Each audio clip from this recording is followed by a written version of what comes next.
বিড়ি শ্রমিক অধ্যুষিত এলাকা হিসেবে পরিচিত সুতি বিধানসভা। এবার এই বিধানসভাতে প্রার্থী ঘোষণার পর থেকে জোর কদমে নির্বাচনী প্রচারে সুতি বিধানসভা কেন্দ্রের কংগ্রেস প্রার্থী আলফাজ উদ্দিন বিশ্বাস। তৃণমূল ও বিজেপির সঙ্গে লড়াইয়ে 1 ইঞ্চি জমি ছাড়তে নারাজ আলফাজ উদ্দিন বিশ্বাস।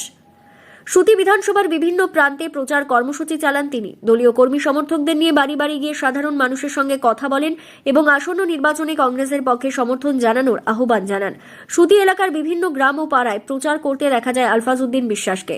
করেন সাধারণ মানুষের সঙ্গে মত বিনিময়। যে কোনো চ্যালেঞ্জ না থাকলে তো চলাফেরা করা সম্ভব নয়। চ্যালেঞ্জকে সামনে রেখেই চলাফেরা করতে হবে। তো আমরা চ্যালেঞ্জ অ্যাকসেপ্ট করেছি। আমাদের সেই দল আমাদেরকে সেই দায়িত্ব দিয়েছে, আমরা সেই অ্যাকসেপ্টের মোকাবিলা করব নিশ্চয়ই। যে কেন এটা হচ্ছে জনগণের রায়। আমরা কোনো ব্যক্তিগত কাউকে লাঠালাঠি খুনোখুনি মারামারি রাজনীতি করি না। আমাদের রায় হচ্ছে যে মানুষ তার নিজস্ব রায় মানে দেখ সঠিকভাবে এবং তার মৌলিক অধিকার। এইটাই তো খুব সত্যি যে গণতন্ত্রের মাধ্যমে মানুষ একজনকে প্রতিনিধি পাঠাবে। আলফাজ উদ্দিন বিশ্বাস বলেন, সুতি বিধানসভা এলাকার মানুষের উন্নয়ন ও অধিকার রক্ষার প্রশ্নে কংগ্রেস সবসময় মানুষের পাশে থেকেছে এবং আগামী দিনেও থাকবে। তিনি অভিযোগ করেন, দীর্ঘদিন ধরে এলাকার বহু সমস্যা অমীমাংসিত রয়ে গেছে। রাস্তা, শিক্ষা, স্বাস্থ্য ও কর্মসংস্থানের মতো গুরুত্বপূর্ণ বিষয়গুলোতে আরও বেশি কাজ হওয়া প্রয়োজন বলে তিনি মনে করেন। এছাড়াও বঞ্চিত বিড়ি শ্রমিকরা, মুর্শিদাবাদ জেলার সুতি একটা সময় ছিল কংগ্রেসের দখলে, সেই আসন পুনরায় ফিরে পেতে মরিয়া কংগ্রেস শিবির।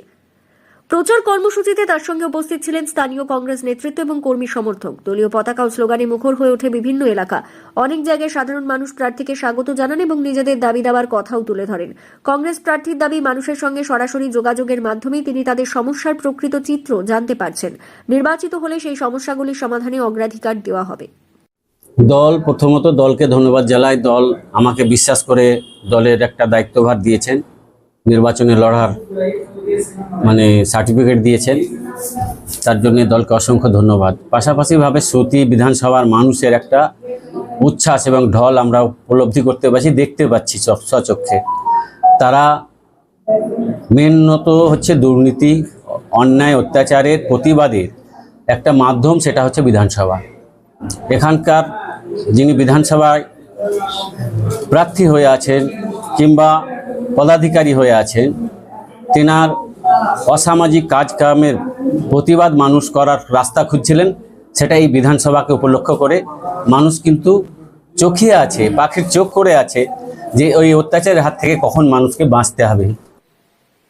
মুর্শিদাবাদ থেকে তন্ময় মণ্ডলের রিপোর্ট, লোকাল 18 বাংলা।